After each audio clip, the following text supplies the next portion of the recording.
मुंबई जन्नत विला रात होते ही मुंबई रोशनियों से नहा जाता है और यही चीज मुंबई को खास बनाती है। कहते हैं मुंबई सोता नहीं है। ये माया नगरी लोगों को अपने जाल में फांसने को तैयार रहती है। शायद ये बात सही भी थी, लेकिन सिर्फ अमीरों के लिए, क्योंकि अमीरों के लिए तो ये माया नगरी जन्नत थी। उनकी सारी खुशियां इसी शहर में आ बसी थी। मुंबई के महंगे क्लब होटल्स रात को ही अपना रंग बिखेरते थे।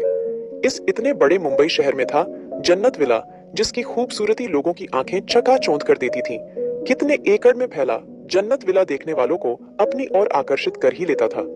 दूर दूर तक फैला हरा भरा गार्डन, बीच में बना सफेद खूबसूरत मार्बल का विला, वहीं चारों तरफ पहरा देते गार्ड जिनको चुन चुन के लाया गया था, क्योंकि पुष्कर शेखावत अपने उसूलों के पक्के थे। आखिर कौन थे ये पुष्कर शेखावत? जन्नत विला से इनका क्या मतलब था? आखिर है क्या ये जन्नत विला? चलिए फिर बिना देर करे जानते हैं। शिवाय शेखावत मुंबई के जाने माने बिजनेसमैन, जिनका डायमंड का कारोबार है। इनके यहाँ की ज्वेलरी दुनिया भर के अमीर घरानों में जाती है। शिवाय सिंह शेखावत के दूसरे भाई रुद्र शेखावत, जो कि बहुत बड़े बिजनेसमैन हैं, इनकी वजह से आज शेखावत इंडस्ट्रीज काफी ऊंचे मुकाम पे है। दोनों भाइयों की जिंदगी काफी खूबसूरत है और वो खूबसूरती है इनकी बीवियों से। शिवाय शेखावत की बीवी मन्नत शेखावत, जिन्होंने उनको दो खूबसूरत बेटे दिए थे और उनके साथ उम्र भर का साथ निभाया था। रुद्र शेखावत की बीवी वीना शेखावत, जिन्होंने उन्हें एक प्यारी सी बेटी और बेटा दिया था, जो इस परिवार की नींव संभालने में इनके साथ थी। और अब इस परिवार का हॉल्ड जिसके पास था, जिससे इस परिवार का पत्ता पत्ता डरता था, और वो थे पुष्कर शेखावत, जिनकी बीवी जन्नत शेखावत स्वर्ग से धार चुकी थी और अपनी बीवी की याद में उन्होंने महल का नाम जन्नत विला रखा था। और ये दोनों इनके ही बेटे थे। शादी के 3 साल बाद वीना शेखावत ने एक खूबसूरत बेटे को जन्म दिया था, जिसका नाम रखा गया था ईशान। ईशान शेखावत, जो अपने डेड के साथ बिजनेस संभाल रहा था। ईशान के 3 साल बाद मन्नत शेखावत ने भी एक खूबसूरत लड़के जो जन्म दिया था, जो पैदा होते ही अपने दादा का दुलारा बन गया था, जो सबका प्यारा बन गया था। वो और कोई नहीं बल्कि इस कहानी के मेन लीड रुद्राक्ष शेखावत थे। रुद्राक्ष शेखावत, जो अब अपने भाई के साथ अपना बिजनेस संभाल रहे थे और अपने भाई ईशान से 3 साल छोटे होने पे भी शेखावत इंडस्ट्रीज को एशिया की बेस्ट कंपनी बनाने में इनका सबसे ज्यादा योगदान था। रुद्राक्ष शेखावत एक वर्काहॉलिक मैन, जिसके पास पैसा पावर हर एक चीज थी, जिसके लिए पैसा ही सब कुछ था, जिसके लिए प्यार शब्द एक्सिस्ट ही नहीं करता था। इन सब के बाद रुद्राक्ष शेखावत एक अमीर और बिगड़ैल बन गया था। पुष्कर शेखावत, जिनका होल्ड पूरे परिवार पे था, वहीं रुद्राक्ष के लिए उनके दिल में सॉफ्ट कॉर्नर था, जिसकी वजह से खुद रुद्राक्ष हर वो काम करता था जो कि सब लोग मना करते थे। वो आवारा बिगड़ैल लड़का बन चुका था। प्यार और मोहब्बत से उसका कोई नाता नहीं था। गर्लफ्रेंड बनाना और पार्टीज करना उसका शौक था। लड़कियां उसके आगे पीछे नाचती थीं और इस चीज का फायदा ही रुद्राक्ष उठाता था। रुद्राक्ष के बाद उसका छोटा भाई वीरेश, जो कि रुद्राक्ष से अलग था, वो थोड़ा सॉफ्ट हार्टेड और अच्छा इंसान था। वीरेश कॉलेज में पढ़ता था और सबसे छोटी फलक, जो कि ईशान की बहन थी, वीना की बेटी। लेकिन तीनों भाइयों की आंखों का तारा, भले रुद्राक्ष बाहर कैसा भी था, लेकिन अपने परिवार के लिए कुछ भी कर गुजरने को तैयार रहता था। और यही वजह थी इस परिवार की सुख शांति की। मूनलाइट क्लब, रुद्राक्ष कम ओनन बेबी, तुम कब से यहां बैठे हो? चलो ना डांस करते हैं, कितना काम करते हो। पूरी कंपनी तुम्हारी ही तो है, कब तक ये काम करोगे?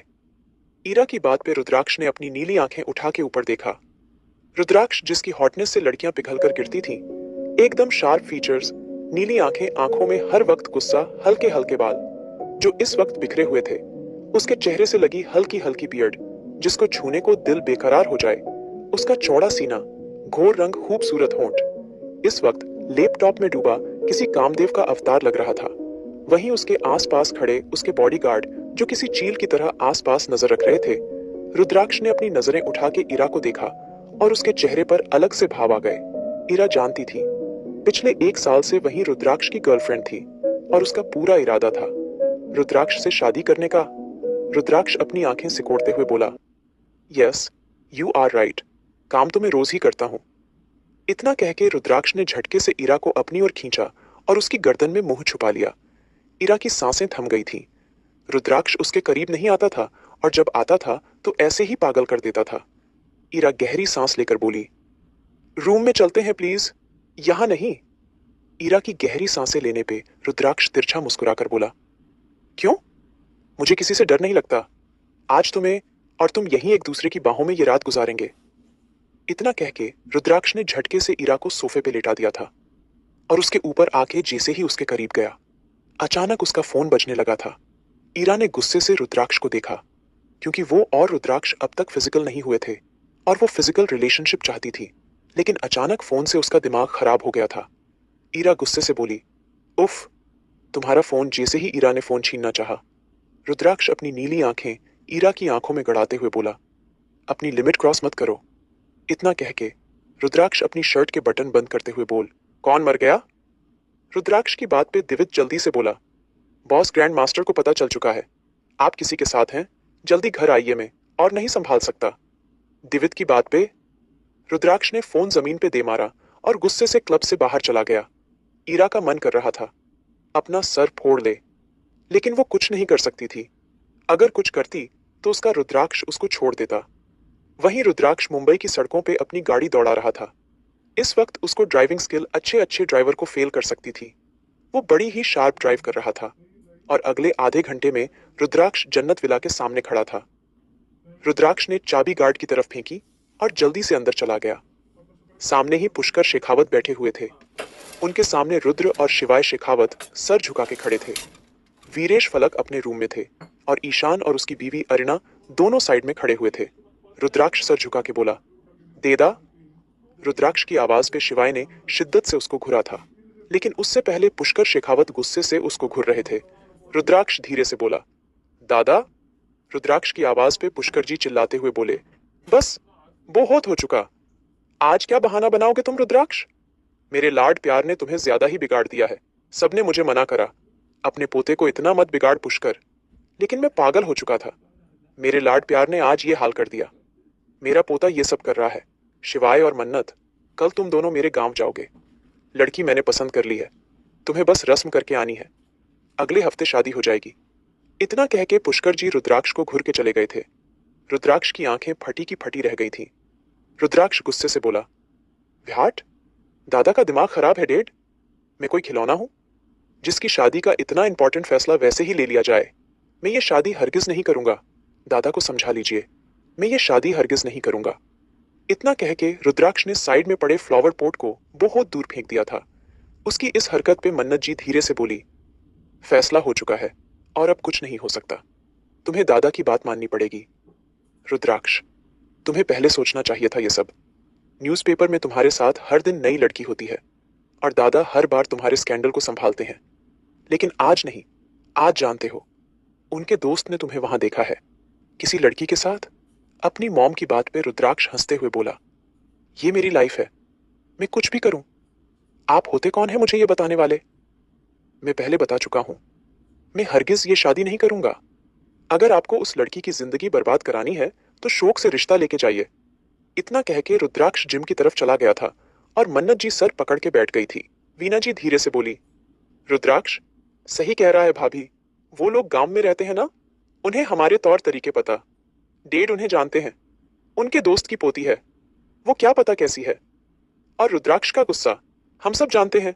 वो उस लड़की को कभी खुश नहीं रख पाएगा और ना वो लड़की हमारे घर आके रह पाएगी। आप डेड से बात करिए, हमारे बेटे की जिंदगी का सवाल है। वीना की बात पे मन्नत जी धीरे से बोली, शिवाय, वीना सही कह रही है। मैं रुद्राक्ष की जिंदगी किसी गंवार के हाथों नहीं पड़ने दूंगी। प्लीज कुछ करो। शिवाय गहरी सांस लेकर बोले, फैसला हो चुका है। तुम्हारे बेटे ने यह रास्ता चुना है और अब उसको संभालना भी होगा। सुबह निकलना है, सो जाओ। इतना कह के शिवाय जी चले गए थे। आखिर क्यों हो रहा है रुद्राक्ष के साथ ये सब? किसके साथ होने जा रही है रुद्राक्ष की शादी?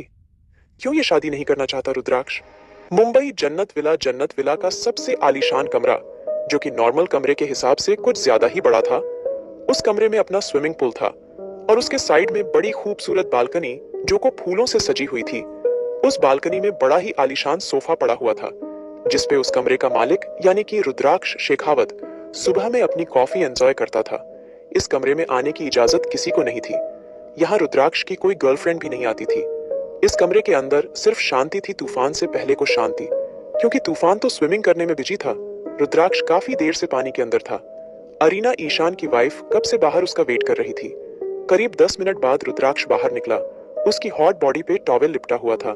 पानी की बूंदें उसको और ज्यादा हॉट बना रही थी। रुद्राक्ष ने अपने कपड़े चेंज करे और रूम के अंदर आ गया, जहां पहले से अरीना उसका इंतजार कर रही थी। अरीना रुद्राक्ष को देख के धीरे से बोली, रुद्राक्ष, तुम्हें दादा की ऐसे इंसल्ट नहीं करनी चाहिए थी। वो भी तो तुम्हारे भले के लिए ही कहते हैं। तुम जानते हो, शेखावत फैमिली का नाम है, पूरे मुंबई में कितनी इज्जत है, और तुम्हारी इन हरकतों की वजह से ये इज्जत खतरे में है। अपनी भाभी की बात पे रुद्राक्ष हंसते हुए बोला, वाओ भाभी, ग्रेट, आप भी मॉम डैड और दादा की तरह बात करने लगी। आपको लगता है उस गंवार के आने से मैं जरा भी बदलूंगा? उसके हर दुख की जिम्मेदार आप होंगी। उसको हर कदम पे दुख और बेइज्जती मिलेगी, और इन सब का जिम्मेदार कौन होगा?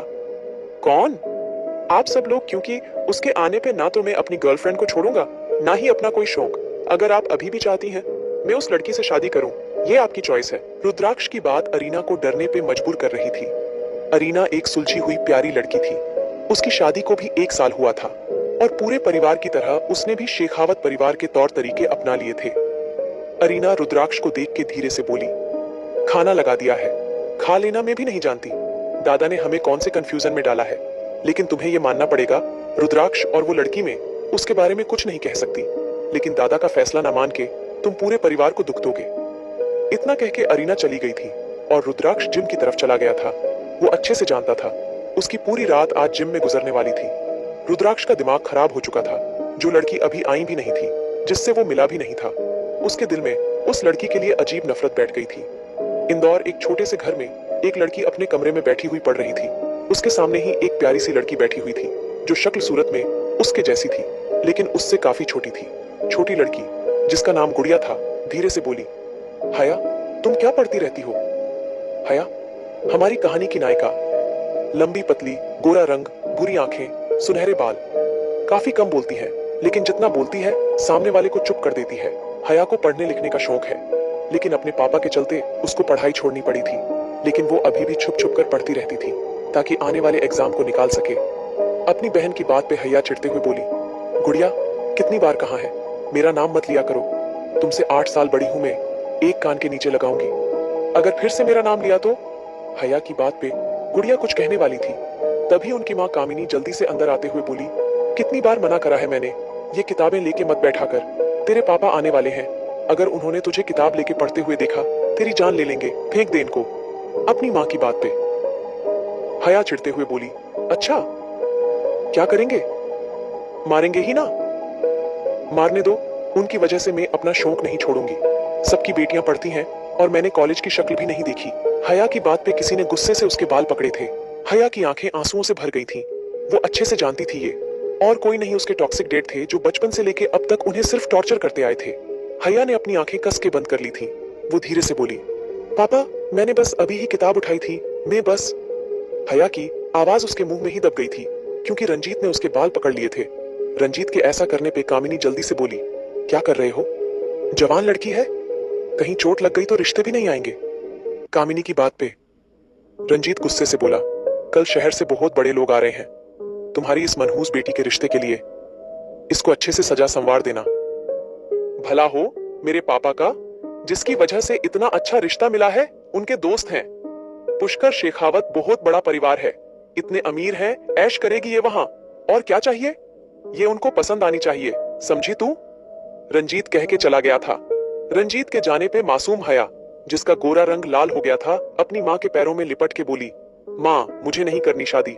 आप जानती तो हैं मुझे सच में नहीं करनी कोई शादी। मेरे शौक अलग है, मेरे सपने अलग हैं, और पता नहीं वो कौन लोग हैं, कैसे लोग हैं। प्लीज कुछ करिए ना माँ। हया की बात पे कामिनी धीरे से बोली, अच्छा है, तेरी शादी हो जाएगी। कम से कम ऐसे बाप से मुक्ति तो मिलेगी, और तू सुकून के साथ रहेगी। अमीर लोग हैं, सुना है, लड़का भी काफी सुंदर है, पूरी मुंबई में उसका नाम है। सब लड़कियां उससे शादी करने को बेताब रहती हैं। अपनी माँ की बात पे हया चिढ़ते हुए बोली, नहीं चाहिए मुझे। वो लड़का जो उसके पीछे पागल है, उनसे ही शादी करा दो। प्लीज माँ, प्लीज, मुझे नहीं करनी कोई शादी। कामिनी लाइट बंद करते हुए बोली, अपनी जुबान को बंद कर ले हया, वरना मेरा मरा मुंह देखेगी। तेरे बाप ने तो सारी उम्र मुझे लड़कियां पैदा करने पे ताने दिए हैं। अब अगर तेरी शादी में कुछ हुआ, फिर से वो हमारे साथ, पता नहीं क्या करेगा। इतना कह के कामिनी चली गई थी, और हया की आंखें आंसुओं से भर गई थी। गुड़िया अपनी बहन को देख के उसके सीने से लिपट गई थी। क्योंकि वो नन्ही सी बच्ची भी क्या ही कर सकती थी। आखिरकार वो भी उस जल्लाद बाप की बेटी थी जो कि उस पे भी रहम नहीं खाता। अगली सुबह ना जाने कब रोते रोते हया की आंख लग गई थी और अगली सुबह कामिनी के चिल्लाने पे उसकी आंख खुली थी। कामिनी उसके सामने एक लाल जोड़ा रखते हुए बोली, तैयार हो जाओ, वो लोग आने वाले हैं, सुना है जहाज से आ रहे हैं, काफी अमीर लगते हैं। अच्छा है तेरा ब्याह हो जाएगा, जल्दी से तैयार हो जा। इतना कह के कामिनी चली गई थी। हया कुछ कहना चाहती थी लेकिन कामिनी ने साफ मना कर दिया था। अगर उसने कुछ भी कहा तो वो उसका मरा मुंह देखे। और कुछ देर बाद ना चाहते हुए भी हया ने वो लाल लहंगा पहन लिया था। उस लहंगे में हया की खूबसूरती निखर के आ रही थी। उसका गोरा रंग दहक रहा था, सुनहरे बालों का जुड़ा बनाया हुआ था और चेहरे पे ना के बराबर मेकअप, सर पे दुपट्टा रखे हया सच में प्यारी लग रही थी। सारी दुनिया जहाँ की हया इस वक्त उसके चेहरे पे आ गई थी। करीब 1 घंटे बाद इंदौर की गलियों में 3 रेंज रोवर आके रुकी थी। बच्चे गाड़ियों के आसपास जमा हो गए थे। चारों तरफ शोर गूंज गया था, हर कोई देखना चाहता था। आखिरकार इतने अमीर लोग किसके यहाँ आए हैं? हया अपने कमरे में बैठी एकटक दीवार को देख रही थी। उसको इस शादी की कोई खुशी नहीं थी। उसके टॉक्सिक बाप ने उसकी जिंदगी बर्बाद कर दी थी और अब उसकी जिंदगी को किसी और के हाथों सौंपने चला था। वहीं रंजीत अपनी मूंछ को ताव देते हुए आसपास देख रहा था। आखिरकार मुंबई की इतनी बड़ी फैमिली से उसकी बेटी का रिश्ता आया था और अब वो शेखावत परिवार की बहू बनने वाली थी। एक गाड़ी में से वीणा और रुद्र निकले थे, उनके साथ फलक थी। दूसरी गाड़ी से अरीना और ईशान बाहर आए थे और तीसरी गाड़ी से शिवाय और मन्नत और उनके साथ पुष्कर शेखावत थे। सबको देख के रंजीत जल्दी से सबको अंदर ले जाते हुए बोला, अरे हमारे घर शेखावत परिवार आया है, इससे ज्यादा खुशी की बात क्या हो सकती है। हमारे गरीब घर में आपका स्वागत है शेखावत साहब। रंजीत की बात पे वीणा मन्नत को देखते हुए बोली, सोच लीजिए भाभी, आप अच्छे से जानती हैं रुद्राक्ष को ये लोग कभी पसंद नहीं आएंगे। लड़की की बाप की आंखों में सिर्फ और सिर्फ लालच नजर आ रहा है। मेरी मानिए, एक बार डैड से बात करिए। वीणा की बात पे मन्नत धीरे से बोली, नहीं वीणा, अब कुछ नहीं हो सकता। डैड का फैसला हमारी सर आंखों पे है, अंदर चलो प्लीज। इतना कह के सब लोग उस छोटे से घर में आ गए थे। कामिनी सबके आगे चाय नाश्ता रखते हुए बोली, आप लोगों को आने में कोई परेशानी तो नहीं हुई ना? पुष्कर जी रंजीत को देखते हुए बोले, ये सब तो होता रहेगा रंजीत, तुम पहले शेखावत की होने वाली बहू को बुलाओ।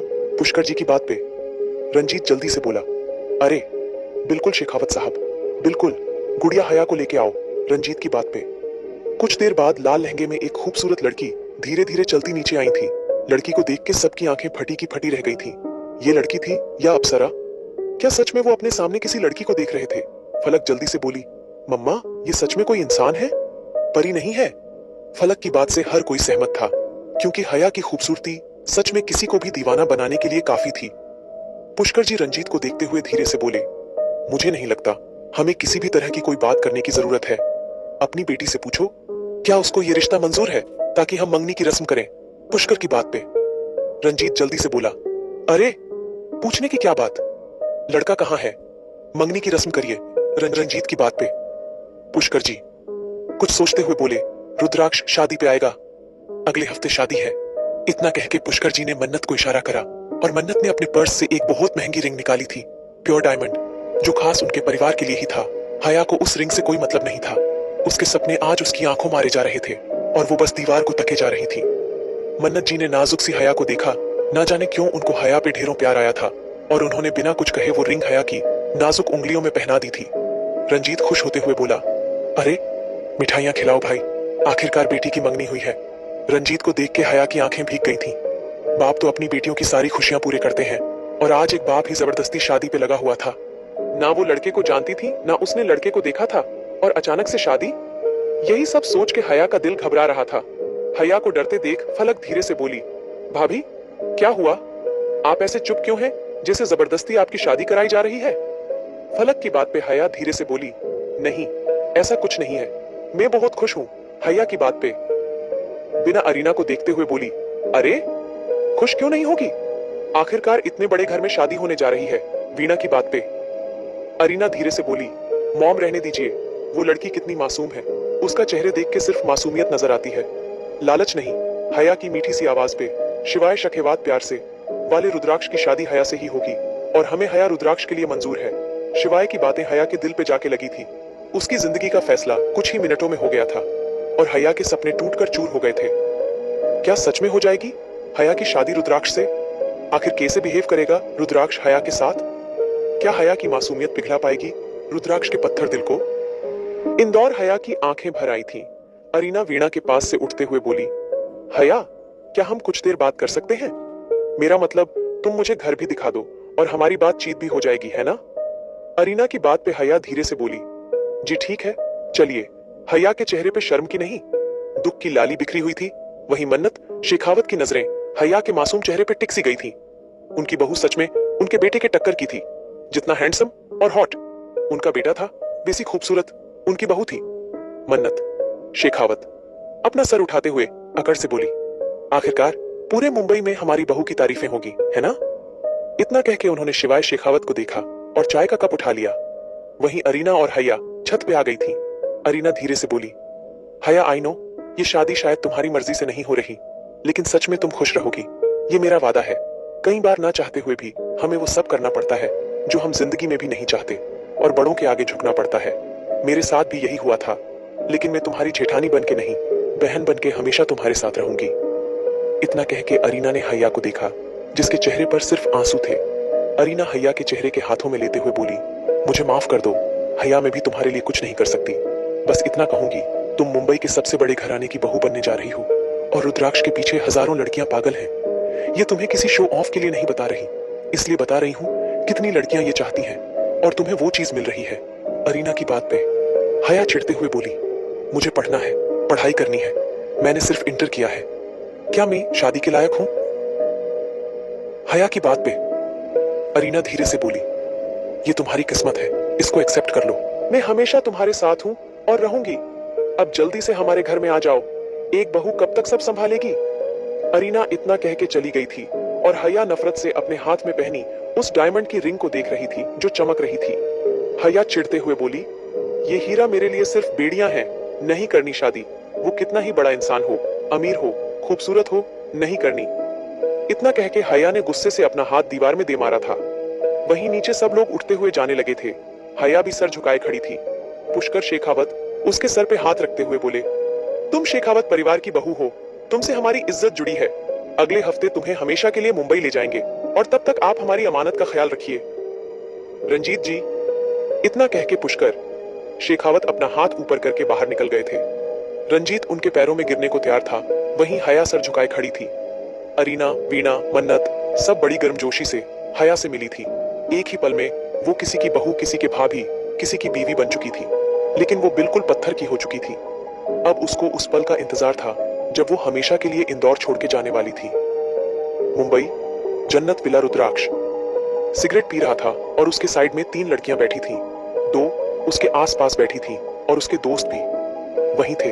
रुद्राक्ष का ध्यान कहीं और देख के उसकी दोस्त उसकी गोद में बैठते हुए बोली, क्या यार रुद्राक्ष, तुम क्या कर रहे हो? किस सोच में गुम हो? तुम्हें याद है ना आज रात सोफिया की बात पे? रुद्राक्ष उसके चेहरे पे बड़ी ही नरमी से उंगलियां घुमाते हुए बोली, स्वीट हार्ट। रुद्राक्ष, शेखावत जो कहता है वो होके रहता है। सोफिया उसकी गर्दन पे धीरे धीरे अपने होंठ रखते हुए बोली, तुम्हारे रूम में? रुद्राक्ष ने गुस्से से सोफिया का मुंह पकड़ा और उसकी आंखों में देखते हुए बोला, सोफी डार्लिंग, जहां तक जाने की औकात ना हो वहां की बात तुम ना करो तो बेहतर है। सोफिया चिढ़ते हुए बोली, मैं तुम्हारी गर्लफ्रेंड हूं यार, और गेस व्हाट? तुम्हारे घर वाले तुम्हारी बीवी को रिंग पहनाने गए हैं, और मैं कौन हूं? तुम्हारी वो गर्लफ्रेंड जिसको वो जानते तक नहीं, क्योंकि तुम अपने दादा से डरते हो और उनके डर से किसी भी गंवार से शादी करने वाले हो।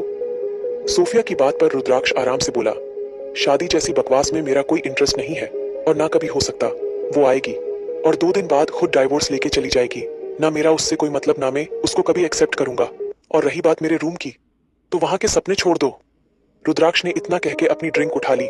वहीं सोफिया के चेहरे पे गुस्से की लकीरें खिंच गई थीं, लेकिन फिर भी उसको इस बात के लिए काफी अच्छा लग रहा था रुद्राक्ष उस लड़की से कितनी नफरत करता है। अब ये बात तो तय थी, वो लड़की भले ही इस घर में आए, उसके कमरे में आए, वो कभी उसको एक्सेप्ट नहीं करेगा। सोफिया वहां सबकी हेड थी, इसलिए सब लोग उससे डरते थे।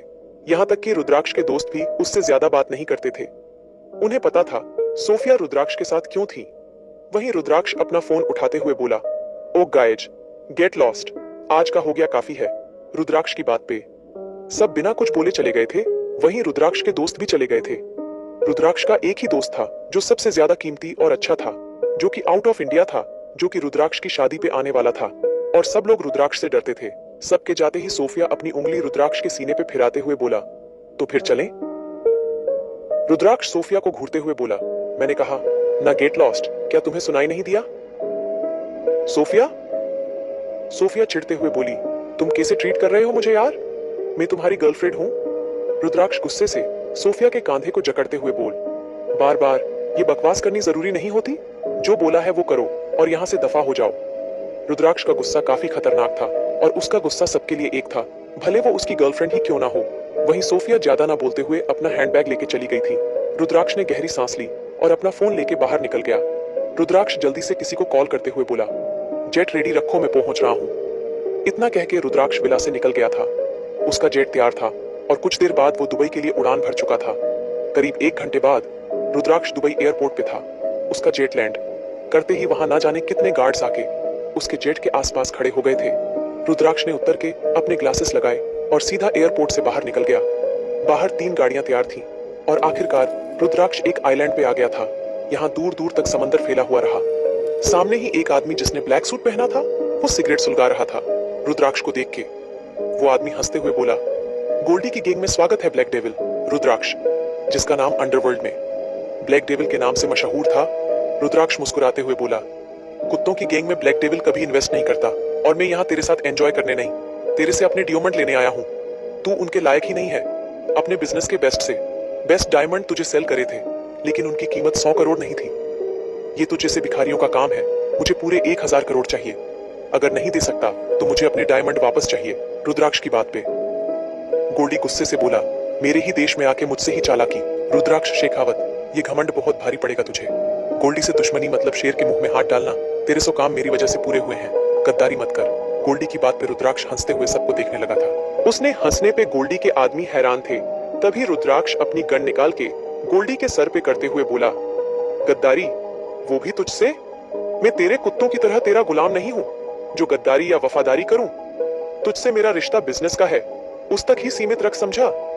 रुद्राक्ष के गन पॉइंट करते ही सबने अपनी गन रुद्राक्ष के सर पे कर ली थी और रुद्राक्ष किसी शैतान की तरह हंसने लगा था। क्या सच में गोल्डी के आदमी मार देंगे रुद्राक्ष को? मासूम हया क्या करेगी जब उसको पता चलेगा उसके पति का सच? दुबई आइलैंड गोल्डी के आदमियों के गन सर पे रखते ही रुद्राक्ष हंसते हुए बोला, देख, ये होते हैं कुत्ते जिनको पता है कब मालिक के कहे बिना अपनी चालाकी दिखानी है, और ये चालाकी इनको कितनी महंगी पड़ने वाली है, ये बात भी तू अच्छे से जानता है। अभी गोल्डी रुद्राक्ष की बात का मतलब समझ पाता। रुद्राक्ष ने चारों तरफ देखा और धीरे से बोला, हीरे कहाँ गए? रुद्राक्ष की बात पे गोल्डी पागल कुत्ते की तरह हीरे ढूंढने लगा था। उसके आदमी भी हीरे ढूंढने में लगे थे। तभी रुद्राक्ष किनारे में खड़े होते हुए बोला, मिलते हैं गोल्डी हेल में। इससे पहले रुद्राक्ष की बात किसी को समझ आती, रुद्राक्ष समंदर में कूद गया था और एक तेज आवाज के साथ पूरा आइलैंड उड़ चुका था। धमाके की आवाज से रुद्राक्ष पानी में तैरते हुए मुस्कुराने लगा था। कुछ ही देर बाद कुछ लोग शिप लेके वहीं आ गए थे जहां रुद्राक्ष गिरा था। रुद्राक्ष शिप में चढ़ते हुए बोला, पुलिस को हैंडल कर लिया था ना, और हीरे सेफ जगह पे हैं ना? रुद्राक्ष की बात पे सबने जल्दी से सर हिलाया। तभी रुद्राक्ष अपनी शर्ट उतारते हुए बोला, गोल्डी से जुड़े जितने भी लोग हैं मुझे उनका पता चाहिए। मैक्स एंड ये काम तुम करोगे। रुद्राक्ष अपने राइट हैंड मैक्स की तरफ इशारा करते हुए बोला, तो उसने जल्दी से यस बॉस कह के गर्दन हिलाई थी। रुद्राक्ष आराम से बोला, जेट रेडी है? रुद्राक्ष की बात पे मैक्स ने सर हिला दिया था और कुछ ही वक्त में रुद्राक्ष हीरो के साथ इंडिया के लिए उड़ान भर चुका था। इंडिया सब लोग जेट में थे। मन्नत को किसी गहरी सोच में गुम देख पुष्कर शेखावत अपनी बुक साइड में रखते हुए बोले, बहू क्या बात है, लड़की पसंद नहीं आई? पुष्कर जी की बात पे मन्नत धीरे से बोली, नहीं डैड, बहुत प्यारी बच्ची है, लेकिन मुझे लगता उसके परिवार वाले कुछ समझ नहीं आए। और आप बता रहे थे ये लोग गांव में रहते हैं, लेकिन ये तो इंदौर रह रहे हैं अपनी बहू की बात पर। पुष्कर जी थोड़ा नाराजगी से बोले, क्या तुम सिर्फ इसलिए ये बोल रही हो क्योंकि वो गांव के रहने वाले हैं? अपने ससुर के गुस्साए लहजे पे मन्नत धीरे से बोली, नहीं डैड, आप गलत सोच रहे हैं। लड़की तो मुझे बहुत अच्छी लगी, लेकिन उसके माँ बाप कुछ सही नहीं लगे। लग रहा था वो लड़की पे जबरदस्ती कर रहे हैं। क्या हमारा फैसला सही है? अपने बेटे के लिए हम किसी बच्ची की जिंदगी बर्बाद करने चले हैं। डैड, बस यही। पुष्कर शेखावत चेहरे पे एक तेज लेके बोले, ऐसा कुछ नहीं है। बड़ी बहू, तुम्हें गलत लगता है। हमारा नाम पुष्कर शेखावत है। अपनी पूरी जिंदगी में जो फैसला लिया है वो कभी गलत नहीं हुआ और तुम्हारा बेटे को अब इस चीज की जरूरत थी। हम हर रोज अपना नाम अखबार के पन्नों पे नहीं देख सकते, हर रोज अपना मजाक बनते नहीं देख सकते। और रही बात लड़की के माँ बाप की, तो हमने पूछा था उनसे, हर एक बात पूछी थी। अगर उन्हें जरा भी इनकार होता तो वो उस वक्त ही मना कर देते। अब इस बारे में कोई बहस नहीं चाहिए। पुष्कर जी की बात पे वीणा धीरे से बोली, डैड, आपको नहीं लगता हम उस लड़की को अपने घर में लाके लोगों को मजाक बनाने का मौका दे रहे हैं? अरीना ने उससे बात करी है और वो लड़की ज्यादा पढ़ी लिखी नहीं है। डैड, और तो और आप ये जानते हैं ना, ये शादी। अभी वीणा ने इतना ही कहा था जब अरीना जल्दी से बोली, दादू, मॉम गलत सोच रही हैं। पढ़ाई लिखाई से अच्छे संस्कार नहीं आते, हमारी पर्सनैलिटी से आते हैं। मैं उससे मिली हूँ, बड़ी प्यारी है वो। आप रुद्राक्ष की शादी उससे करेंगे तो जरूर मेरे देवर में काफी चेंजेस आएंगे। अरीना की बात पे पुष्कर शेखावत मुस्कुरा के बोले, जरूर, इस हफ्ते सारी तैयारी हो जानी चाहिए। अगर हफ्ते हमारे पोते की शादी है, ये खबर अभी बाहर नहीं जानी चाहिए। और रुद्राक्ष को बोलो इंसानी रूप में आ जाए अब, वरना हमसे बुरा कोई नहीं होगा। इतना कह के पुष्कर शेखावत ने फिर से किताब उठा ली थी और शिवाय और मन्नत एक दूसरे को अफसोस से देखने लगे थे। मुंबई, जन्नत विला। सब लोग मैन हॉल में बैठ गए थे। सर्वेंट्स पूरी तरह बौखला रहे थे। कोई पानी ला रहा था, कोई कॉफी और चाय बना रहा था। जब तक पुष्कर जी घर में रहते थे यही होता था, हर कोई इस तरह ही परेशान रहता था। वहीं इस घर की सबसे पुरानी सर्वेंट, जिनको सब काकी के नाम से जानते थे, वो सबकी काकी थी। काकी पानी सबको देते हुए बोली, मालकिन खाना तैयार है, आप कहें तो लगवा दें।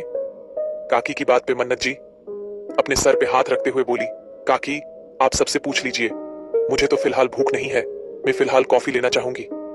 मन्नत जी की बात पे काकी ने सबसे पूछा था लेकिन किसी को भूख नहीं थी। वहीं पुष्कर शेखावत अपनी सख्त आवाज में बोले, रुद्राक्ष कहाँ है?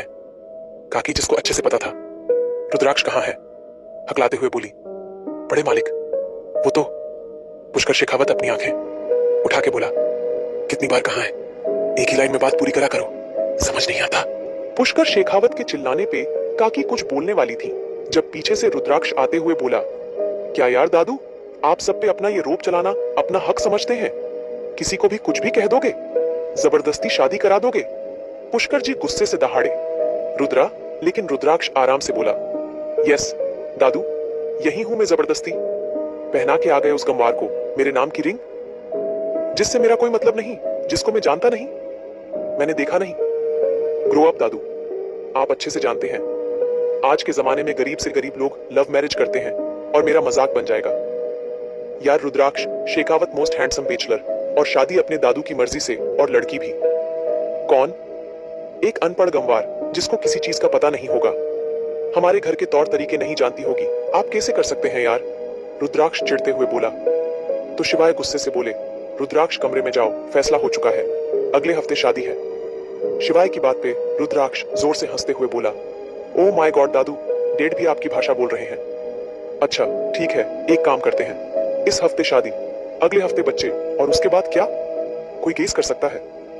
मैं बताता हूं उसके अगले हफ्ते डाइवोर्स। कैसा लगा मेरा प्लेन? यही सब सोच के आप मेरी जिंदगी का फैसला करके आए हैं ना दादू? रुद्राक्ष के दहाड़ने पे पुष्कर जी अपने कमरे में चले गए थे। वहीं वीणा और रुद्र भी रुद्राक्ष के कांधे पे हाथ रख के चले गए थे। दोनों ही रुद्राक्ष से बहुत प्यार करते थे। फलक धीरे से रुद्राक्ष का हाथ पकड़ते हुए बोली, भाई बहुत प्यारी है, भाभी आपकी गर्लफ्रेंड से तो बहुत प्यारी है। फलक की बात पे रुद्राक्ष ने गुस्से से उसको घूरा तो फलक चुपचाप चली गई थी। मन्नत और शिवाय गुस्से से रुद्राक्ष को घूर रहे थे। उनका बेटा बड़ों के साथ साथ उस लड़की की भी इंसल्ट कर रहा था जो बेचारी अभी इस घर में आई तक नहीं थी। इंदौर हया छत पे बैठी हुई थी, उसके हाथ में वो रिंग थी और हया लगातार उस रिंग को देख रही थी। गुड़िया जल्दी से उसके पास आते हुए बोली, दी दिखाओ ना, कितनी खूबसूरत है, सच में काफी अमीर है। अरे कितना अच्छा है ना आपकी शादी, अब इतने बड़े घर में हो रही है, इतने सारे नौकर आपके आसपास होंगे, और दी आपने अपने होने वाले हस्बैंड को देखा है? हया धीरे से बोली, गुड़िया मुझे परेशान मत करो वरना मेरा गुस्सा तुम पे उतर जाएगा प्लीज। इतना कह के हया ने गुड़िया को देखा। तभी गुड़िया जल्दी से फोन में सर्च करते हुए बोली, क्या नाम बताया था मॉम ने? हाँ रुद्राक्ष शेखावत, यही सर्च करती हूँ। गुड़िया ने जल्दी से रुद्राक्ष की प्रोफाइल सर्च करी, लेकिन वो चिढ़ते हुए बोली, दी यार इसका कोई प्रोफेशनल अकाउंट नहीं है, लेकिन इसके फैन पेज है और इसके फैन पेज पे भी मिलियन में फॉलोअर्स हैं। दी, गुड़िया की आवाज में अलग सी खुशी थी। तभी गुड़िया ने जल्दी से रुद्राक्ष का फोटो खोला और उसके मुंह से चीख निकल गई। गुड़िया चिल्लाते हुए बोली, दी, ये सच में इसी दुनिया का है ना? ओह माय गॉड, दी कितना हॉट है ये।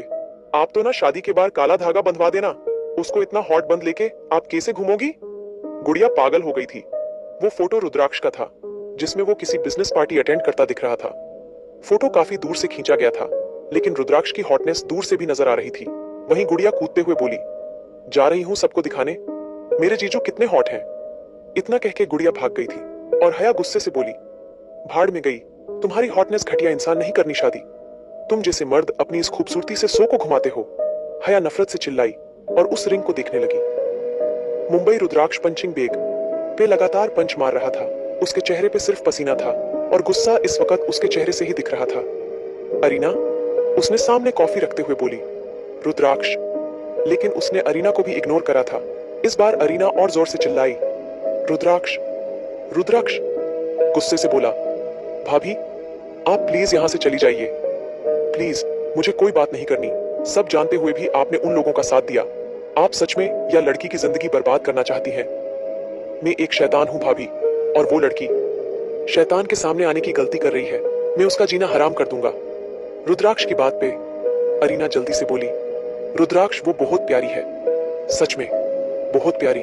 तुम उसको देखोगे तो तुम्हारा उसको हर्ट करने का दिल ही नहीं करेगा। और तुम देखना, शादी के बाद तुम खुद उसके नखरे उठाओगे। तुम्हारी भाभी से भी ज्यादा प्यारी है वो। अरीना की बात पे रुद्राक्ष गुस्से से बोला, भाभी मैं आपकी इंसल्ट नहीं करना चाहता, आप प्लीज जाइए यहाँ से। रुद्राक्ष के गुस्से से अरीना ना चाहते हुए भी चली गई थी और रुद्राक्ष ने वापस पंचिंग बैग पे मारना शुरू कर दिया। रहा रुद्राक्ष गुस्से से दहाड़ा, नफरत है मुझे नफरत, और तुम्हारा जीना हराम कर दूंगा मैं। इतना कह के रुद्राक्ष ने अपने हाथों को देखा जहां से खून आ रहा था। आखिर क्या रंग लाएगा ये रिश्ता? क्या हो जाएगी रुद्राक्ष और हया की शादी? मुंबई जन्नत विला। धीरे धीरे शादी की तैयारियां जन्नत विला में बढ़ती जा रही थी। हर कोई शादी में बिजी थे। मुंबई के बेस्ट से बेस्ट डिजाइनर इस वक्त जन्नत विला में आ रहा था। शेखावत परिवार नई बहू के स्वागत और उसकी शादी में कोई कसर नहीं छोड़ना चाहता था। हर कोई बेताब था, तो सिर्फ इसलिए कैसे भी करके बेहतर से बेहतर ड्रेस पहने और मीडिया के सामने उसका ही फोटो अच्छा और बेहतर आए।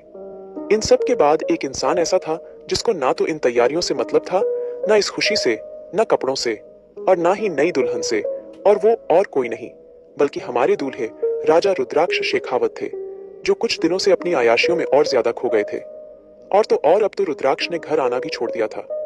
रुद्राक्ष की हल्दी भी हो गई, वो भी पुष्कर जी के डर से उसने थोड़ी बहुत लगवाई थी। उसकी मेहंदी, और फिर फाइनली वो दिन जब उसकी शादी होने वाली थी। कल Rudraksh Shekhawat most handsome bachelor underworld king कल फाइनली किसी का होने वाला था, और इस बात से उसको कोई फर्क नहीं पड़ता था। रुद्राक्ष आज भी बार में था और उसने काफी इंपॉर्टेंट डील साइन की थी, जो कि उसकी कंपनी के लिए बेस्ट होने वाली थी। वहीं उसने कुछ ड्रग्स की डील भी करी थी। सोफिया रुद्राक्ष की पार्टनर बनके उसके साइड में बैठी थी और रुद्राक्ष का हाथ सोफिया की कमर पे था। ये वही इंसान था जो कल अपनी दुल्हन लाने वाला था, जिसको दुल्हन से कोई मतलब नहीं था। सोफिया रुद्राक्ष की गर्दन को स्मेल करते हुए बोली, आज रात में हमेशा के लिए तुम्हारी हो जाना चाहती हूँ। तुमने करोड़ों की डील साइन की है, कम से कम इस खुशी में सही। रुद्राक्ष ने सोफिया को देखा और उसको खुद से दूर करते हुए बोला, सोफिया मुझे आज घर जल्दी जाना है, बस आज की ही बात है, कल वो लड़की आ जाए, उसके बाद मैं दिखाता हूँ। रुद्राक्ष शेखावत है क्या? रुद्राक्ष की बात पे सोफिया के चेहरे पर गहरी मुस्कान आ गई थी। इंदौर, हया के हाथों में मेहंदी लगी हुई थी, जो इस वक्त काफी खूबसूरत लग रही थी। सबको पता चल चुका था हया की शादी मुंबई के अमीर खानदान में हो रही है, इसलिए कोई इस बात से खुश था तो कोई जल रहा था, लेकिन हया को कोई मतलब नहीं था। रंजीत ने हया से बोल दिया था, वो इस बारे में कुछ ना बोलो। हया के हाथों पे मेहंदी का रंग खिल के आ रहा था। उसका गोरा रंग इस वक्त कुछ ज्यादा ही निखर रहा था। ग्रीन लहंगा काफी खूबसूरत लग रहा था, लेकिन इन सब से अलग हया के चेहरे की उदासी कोई नहीं देख पा रहा था। गुड़िया अपने नन्हे हाथों को देखते हुए बोली, मैं जीजू से कितनी जूता छुपाई लूंगी। गुड़िया की बात पे हया ने घुर को उसको देखा था और उठते हुए बोली, मैं चलती हूँ, काफी थक गई हूँ। सब लोग डांस करने में बिजी थे, इसलिए किसी ने दुल्हन पे ध्यान नहीं दिया था। हया ने अपने कमरे में आके अपनी मेहंदी को देखा और खिड़की पे आके खड़ी हो गई। कल उसकी जिंदगी हमेशा के लिए बदलने वाली थी। वो हया दीवान से हया शेखावत बनने वाली थी। उसके नाजुक कांधे तैयार नहीं थे, उस अमीरी का बोझ उठाने को उसको डर लग रहा था। उन लोगों से उस लड़के से पता नहीं सब कैसा होने वाला था। हैया ने अपनी रिंग को देखा और धीरे से बोली, पता नहीं कल क्या होगा, कुछ समझ नहीं आ रहा। यही सब सोचते सोचते हैया की आंख लग गई थी। मुंबई रुद्राक्ष घर आया था। पूरा विला किसी दुल्हन की तरह सजाया हुआ था। चारों तरफ फूल और लाइटों से विला और भी खूबसूरत लग रहा था। रुद्राक्ष ने नफरत से विला को देखा था और सीधा अंदर आ गया। मन्नत जी रुद्राक्ष के सामने आते हुए बोली, कहाँ? रुद्राक्ष बीच में रुकते हुए बोला, मॉम, क्या आप मुझसे बात कर रही हैं? रुद्राक्ष की बात पे मन्नत जी गुस्से से बोली, हाँ बेटा, तुमसे ही, लेकिन शायद तुम दादा की नफरत में मॉम डैड को भी भूल चुके हो। तुम्हारी शादी है। कल तुम्हारी वजह से हमने मीडिया को नहीं बुलाया ताकि हमारी इंसल्ट ना हो। तुमने क्या करा? कम से कम आज आ जाते। तुम कम से कम आज तो हमारे लिए ही सही। ये सब छोड़ दो बेटा। कल वो लड़की आएगी, क्या सोचेगी? कम से कम हमारी इज्जत के लिए ही सही प्लीज। रुद्राक्ष हंसते हुए बोला, मॉम, आपको सच में ये बात कहते हुए जरा भी शर्म नहीं आ रही? आई मीन, मेरी मर्जी के बिना, मेरे से पूछे बिना आपने उस लड़की को मेरे सर पे लाने का पूरा प्लान बना दिया। मॉम, मुझे आपसे कोई बात नहीं करनी। शादी के लिए बोला था ना? कल शादी हो जाएगी, उसके बाद बात करते हैं।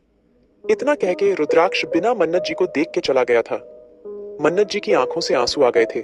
वहीं वीना जो सब देख रही थी, धीरे से बोली, भाभी रहने दीजिए, आपने उसका दिल तोड़ा है और रुद्राक्ष के लिए ये एक्सेप्ट करना काफी मुश्किल है और अब आपको उसकी ये बेरुखी झेलनी पड़ेगी।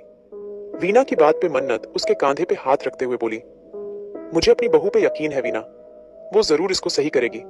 शुरुआती दिनों में एकदम से सब ठीक होना, ये बात मैंने भी नहीं सोची थी, लेकिन खैर, जाने दो। तुमने सब तैयारियां कर ली है ना? सुबह में बारात जल्दी निकलेगी, डेट कह रहे थे। शाम तक हमें मुंबई आना है। मन्नत जी की बात पे वीना ने सर हिलाया और अपने कमरे में चली गई। अगली सुबह इंदौर हैया को सुबह ही उठा दिया गया था। सब लोग उसको तैयार करने में लग गए थे क्योंकि बारात जल्दी आनी थी। वहीं उसका लहंगा मुंबई से ही आया था। मुंबई के खास डिजाइनर ने उसके लहंगे को तैयार किया था। हैया ने वो लहंगा पहन लिया था। वो लहंगा उसके जिस्म से भी भारी था। हैया ने जबरदस्ती से उस लहंगे को संभाला हुआ था। काफी सारी मेकअप आर्टिस्ट उसको तैयार करने में लगी हुई थी। हर कोई खूबसूरत हैया को और खूबसूरत बनाने में लगा हुआ था। सब लोग शादी हॉल में पहुंच चुके थे, सिर्फ हैया बची थी जिसको सब लोग तैयार कर रहे थे। वहीं दूसरी तरफ एक प्राइवेट जेट आके एयरपोर्ट पे रुका था। एयरपोर्ट से पूरा शेखावत परिवार निकल के बाहर आ गया था। काफी सारी गाड़ियां खड़ी हुई थी जिनको काफी खूबसूरती से सजाया हुआ रहा। ये गाड़ियां शेखावत परिवार की ही थी। रुद्राक्ष ने क्रीम शेरवानी पहनी थी। वो किसी दूर देश से आया शहजादा लग रहा था, लेकिन चेहरे पे वही गुस्सा और नफरत था। उसके आसपास उसके गार्ड चल रहे थे। पुष्कर शेखावत भी सबसे आगे थे। वहीं परिवार की सभी लेडीज ने खानदानी हेवी लहंगे और ज्वेलरी पहनी हुई थी। फलक भी काफी प्यारी लग रही थी, लेकिन रुद्राक्ष का छोटा और बड़ा भाई दोनों ही बारात में नहीं आए थे। पूरा इंदौर इस वक्त एयरपोर्ट पे था। हर कोई शेखावत परिवार को देखना चाहता था। ढोल की आवाज से पूरा इंदौर शहर गूंज रहा था। चारों तरफ खुशियां थीं। सबसे पहले बड़ी स्पीड में रुद्राक्ष की रेंज रोवर निकली थी, जिसमें सिर्फ रुद्राक्ष था। उसके पीछे पूरे परिवार की गाड़ियां थीं। सच में लग रहा था किसी अमीर खानदान से बारात आई है। वही उनका जेट भी डेकोरेट किया हुआ था। रुद्राक्ष गाड़ी में बैठा था। अभी उसने उस लड़की को देखा भी नहीं था, लेकिन नफरत उसके दिल में बढ़ती ही जा रही थी। इंदौर की ये सड़कें उसको बुरी लगा रही थी। उसके फोन पे बार बार सोफिया कॉल कर रही थी, लेकिन रुद्राक्ष इस वक्त सोफिया का कॉल भी रिसीव नहीं करना चाहता था। लेकिन जब काफी वक्त बाद भी सोफिया नहीं मानी, तब जाके रुद्राक्ष गुस्से से फोन उठाते हुए बोला, व्हाट? सोफिया धीरे से बोली, डार्लिंग आई नो तुम नाराज हो, लेकिन मेरा मन नहीं लग रहा। मुझे ये सोच के ही बुरा फील हो रहा है तुम किसी और से शादी कर रही हो। रुद्राक्ष सोफिया की बात समझते हुए बोला, आई नो, लेकिन तुम टेंशन मत लो। वो जितनी जल्दी इस परिवार में आ रही है, उससे जल्दी मैं उसको यहां से निकाल फेंकूंगा। सोफिया मुस्कुराते हुए बोली, तुम आज रात आ रहे हो ना? कहीं सुहाग रात तो नहीं मनाओगे? सोफिया की बात पे रुद्राक्ष गुस्से से बोला, बकवास बंद करो सोफिया, और मैं तुमसे बाद में बात करता हूं। इतना कह के रुद्राक्ष ने फोन काट दिया था। उसने फिर से गाड़ी से बाहर देखा और मुस्कुरा के बोला, मिस हया दीवान, अपनी बर्बादी के लिए तैयार रहो। इतना कह के उसने सर पीछे रख लिया था और हर उसका काफिला शादी हॉल की तरफ चलने लगा था। क्या सच में हो जाएगी हया और रुद्राक्ष की शादी? आखिर क्या करेगा रुद्राक्ष हया के साथ? इंदौर बैंकेट हॉल एंट्रेंस पे ढोल ताशे बज रहे थे। हर तरफ फूलों की बौछार थी। शेखावत परिवार बैंकेट हॉल में पहुंच चुका था। सब लोग अपनी साड़ियां और लहंगे संभाल के उतर के आ गए थे। रुद्राक्ष के चेहरे पे वही गुस्सा था और वो बड़ी शिद्दत से सामने देख के घूर रहा था, जिसे जो भी आएगा उसको कच्चा ही चबा जाएगा। एक तो ये सब रस्में उसको काफी बोर कर रही थी, लेकिन पुष्कर जी की घुर से वो ये सब जबरदस्ती कर रहा था ताकि उसके दादा की इज्जत कम ना हो। लेकिन मन्नत जी और शिवाय दोनों ही अपने बेटे के चेहरे को देख के समझ रहे थे उसके दिमाग में क्या चल रहा है, और वो ये बात अच्छे से जानते थे। उनका बेटा ये सब ज्यादा दिन नहीं झेलेगा। रंजीत जल्दी से रुद्राक्ष के गले में गुलाबों की माला पहना के बोला, अरे दामाद जी, आइए आइए, आपका ही इंतजार था, हमारे दामाद। रुद्राक्ष शेखावत रंजीत की बात पे हया कि मां भी जल्दी से रंजीत की आरती उतारने लगी थी। बाकी सब उस वक्त पीछे खड़े थे। रुद्राक्ष के मुंह से एक शब्द नहीं निकला था और बिना कुछ बोले अंदर चला गया था। उसके साथ साथ मैक्स भी था। अंदर जो भी रुद्राक्ष को देख रहा था, सबके चेहरे खुले के खुले रह गए थे। वही लोग रंजीत को पकड़ पकड़ के पूछ रहे थे, आखिर उसको इतना हैंडसम और अमीर लड़का मिला कहां से। लेकिन रंजीत के चेहरे पे एक घमंड वाली मुस्कान थी। वही लड़कियां हया की किस्मत पे खुश हो रही थीं, क्योंकि रुद्राक्ष सच में काफी हैंडसम और हॉट था। बारातियों के लिए स्पेशल इंतजाम था। सबको काफी वाइपी ट्रीटमेंट दिया जा रहा था। वहीं रंजीत ने बहुत कम लोगों को इनवाइट किया था, काफी कम लोगों को, ताकि उसकी बेटी के अमीर रिश्ते के बारे में कोई ज्यादा ना जान पाए।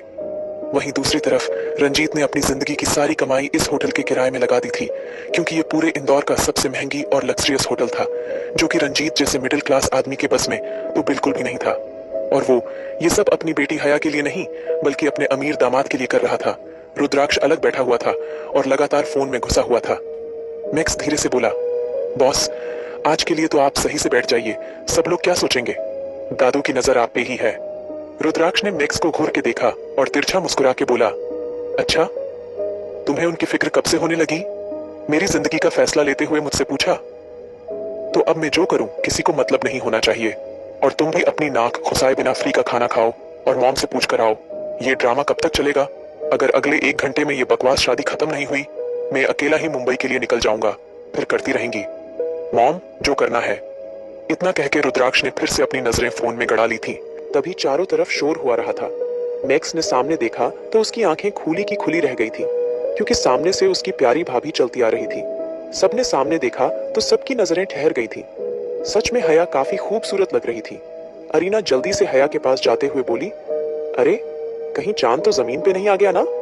अब जो लोग दूल्हा को देखकर खुश थे, अब दुल्हन को देख के यकीन हो गया था। ये दोनों सच में एक दूसरे के लिए थे, एकदम परफेक्ट। जितना हैंडसम रुद्राक्ष, इतनी खूबसूरत हया, जो लाखों नजरों को दीवाना कर दे।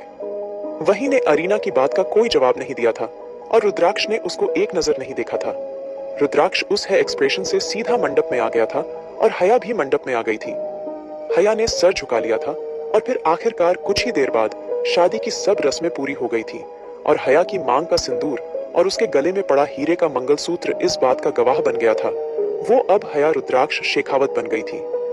हया ने अपनी भीगी पलकें उठा के एक बार अपने दूल्हा को देखा और उस वक्त ही रुद्राक्ष की नजर भी ना चाहते हुए उस लड़की की तरफ उठ गई, जो अब 7 जन्मों के लिए उसने साथ जुड़ चुकी थी, जिससे उसको कोई फर्क नहीं पड़ता था। और जैसे ही दोनों की नजरें एक दूसरे से मिली, चारों तरफ बधाई का शोर गूंज उठा था।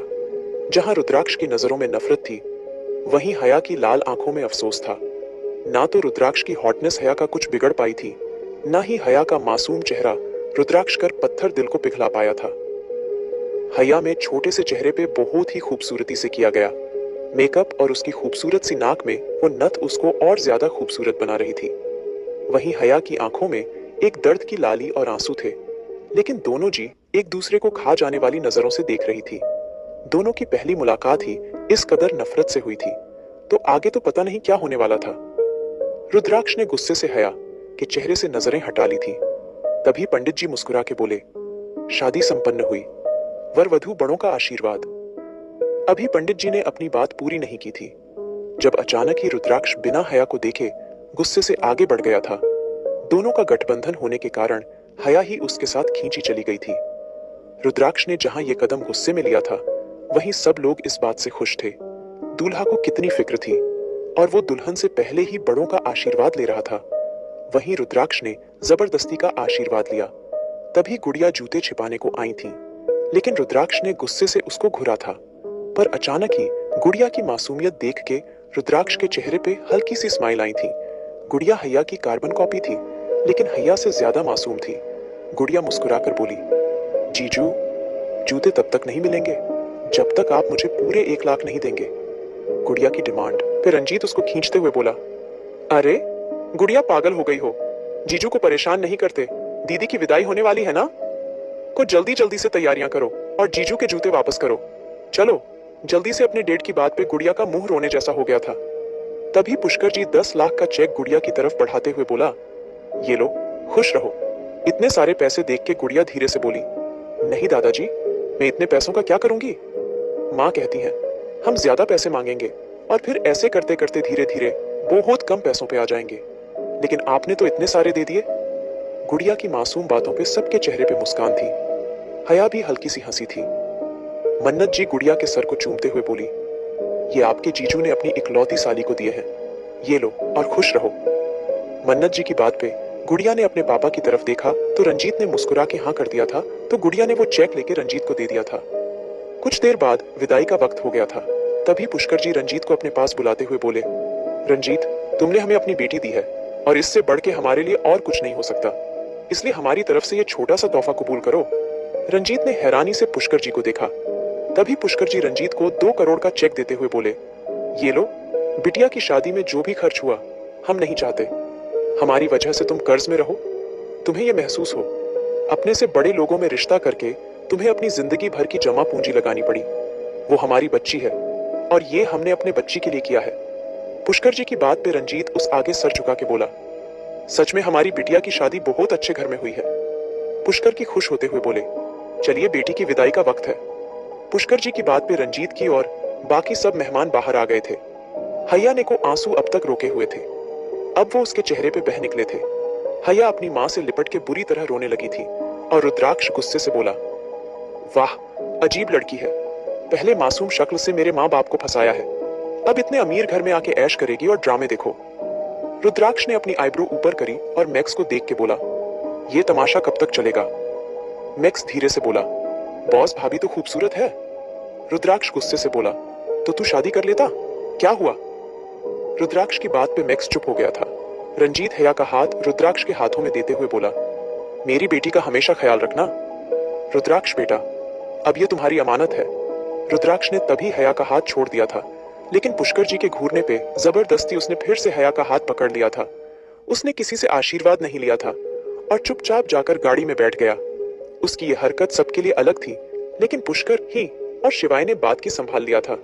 मन्नत जी धीरे से बोली, हैया बेटा, तुम गाड़ी में बैठो। रुद्राक्ष की कुछ तबीयत सही नहीं है और सबसे मिलके हैया गाड़ी में बैठ गई थी। तभी गुड़िया जल्दी से रुद्राक्ष के पास आ गई थी और रुद्राक्ष गुड़िया को देख के गाड़ी से बाहर आ गया था। उसकी इस हरकत से सब हैरान थे। आखिर क्या करता अब रुद्राक्ष?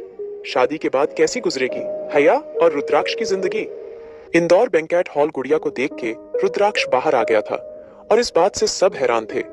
तभी गुड़िया धीरे से बोली, जीजू, जीजू, ये लो, ये हयादी की डायरी है। गुड़िया ने रुद्राक्ष को इशारे से नीचे बुलाया तो रुद्राक्ष बिना कुछ बोले उसके कान के पास चला गया था। गुड़िया रुद्राक्ष के कान के पास जाके धीरे से बोली, आपको पता है जीजू, ये दी की सीक्रेट डायरी है और ये मैं सिर्फ आपको दूंगी। मैंने दी के पास से चुराई है, उन्हें मत, वरना मेरी पिटाई होगी। जीजू, रुद्राक्ष ने गुड़िया से बिना कुछ कहे वो डायरी ले ली थी और रुद्राक्ष उस डायरी को लेके फिर से गाड़ी में बैठ गया था। वो डायरी पैक्ड थी, इसलिए हैया को नहीं पता चला था उसको। शैतान बहन ने रुद्राक्ष को क्या दिया था। थोड़ी देर बाद गया, रुद्राक्ष के बराबर में बैठ गई थी और रुद्राक्ष उससे दूर होकर बैठ गया था। हैया को रुद्राक्ष के इग्नोर करने से कोई भी फर्क नहीं पड़ता था। वो नम आंखों से अपने माँ बाप को देख रही थी। तभी पुष्कर जी ने इशारा करा और उनकी रेंज रोवर बड़ी स्पीड से बैंकेट हॉल से निकली थी।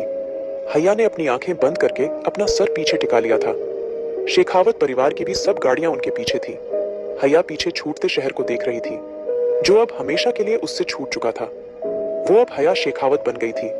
रुद्राक्ष भी मिरर से बाहर देख रहा था। तभी उसने फोन उठाया और किसी को कॉल करने लगा। हैया ने उस पर कोई ध्यान नहीं दिया था। तभी अचानक ही रुद्राक्ष बहुत सॉफ्ट सी वॉइस में बोला, तुमने खाना खाया था ना, और तुम्हारी तबीयत सही है? हैया जो बाहर देख रही थी, उसका ध्यान अब रुद्राक्ष की बातों पे था। तभी अचानक रुद्राक्ष के मुंह से आई, लव यू टू सुन के हया को यकीन नहीं हुआ था। अभी अभी उसने इस आदमी से शादी की थी जो किसी और से प्यार करता था। लेकिन रुद्राक्ष को हया से कोई मतलब नहीं था। वो तो बड़ी बेशर्मी से बातें करने में बिजी था, जैसे वो अपनी बीवी के साइड में नहीं किसी अजनबी के साइड में बैठा हो।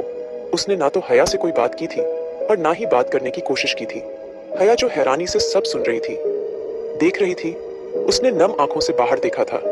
उसने पापा ने जबरदस्ती उसको एक ऐसे बंधन में बांध दिया था जिसमें ना तो वो खुश थी और ना ही उसके साथ बैठा उसका ये पति जो किसी और से प्यार के वादे कर रहा था। कुछ देर बाद हया अपना लहंगा संभालते हुए एयरपोर्ट पे उतरी थी और फिर उनका जेट मुंबई के लिए उड़ान भर चुका था। हया अपने शहर, अपने इंदौर को हमेशा के लिए अलविदा कह चुकी थी। अब उसकी जिंदगी का सफर माया नगरी मुंबई से शुरू होने वाला था, जहां ना तो कोई उसका अपना था और जिसके साथ वो रिश्ते में बंधी थी उसको तो हया की फिक्र भी नहीं थी। मुंबई पहुंचते हुए सुबह के 4 बज चुके थे। शेखावत परिवार हया और रुद्राक्ष से पहले ही जन्नत विला में जा चुका था, क्योंकि उन्हें अपनी नई दुल्हन का वेलकम करना था। फिर से गाड़ी में शांति थी और उस शांति के बीच बैठे वो दो अजनबी जिनका रिश्ता वैसे तो काफी करीब का था, लेकिन अब इतनी ही दूर का बन गया था। रुद्राक्ष काफी कंट्रोल कर रहा था, क्योंकि वो अपने दादा की इज्जत पे कोई आंच नहीं लाना चाहता था। लेकिन ये इज्जत सिर्फ जन्नत विला तक थी। जैसे ही गाड़ी जन्नत विला के अंदर आके रुकी, तभी गार्ड ने गाड़ी का दरवाजा खोला और रुद्राक्ष बिना हया की और देखे आगे बढ़ गया। हया एक बार फिर हैरान रह गई थी। उसने अपनी आंखें साफ करी और भारी लहंगा संभालने लगी। तभी 2-3 सर्वेंट्स उसके सामने आके खड़ी हो गई थी।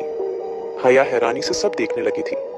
तभी उसकी नजर नीचे पड़ी, जहां हजारों की तादाद में गुलाब पड़े हुए थे। जमीन नजर ही नहीं आ रही थी। सर्वेंट्स अपना सर झुका के बोली, ये हमारे यहाँ का ट्रेडिशन है बहुरानी, आपको इन फूलों पर चल के अंदर आना है ताकि आपकी जिंदगी हमेशा के लिए ऐसे ही महकती रहे। हया ने बिना कुछ बोले अपने सैंडल उतार के पैर जमीन पे रख दिया था। 2 सर्वेंट्स ने उसका लहंगा पकड़ा हुआ था। पूरा शेखावत परिवार दरवाजे पे खड़ा हुआ था।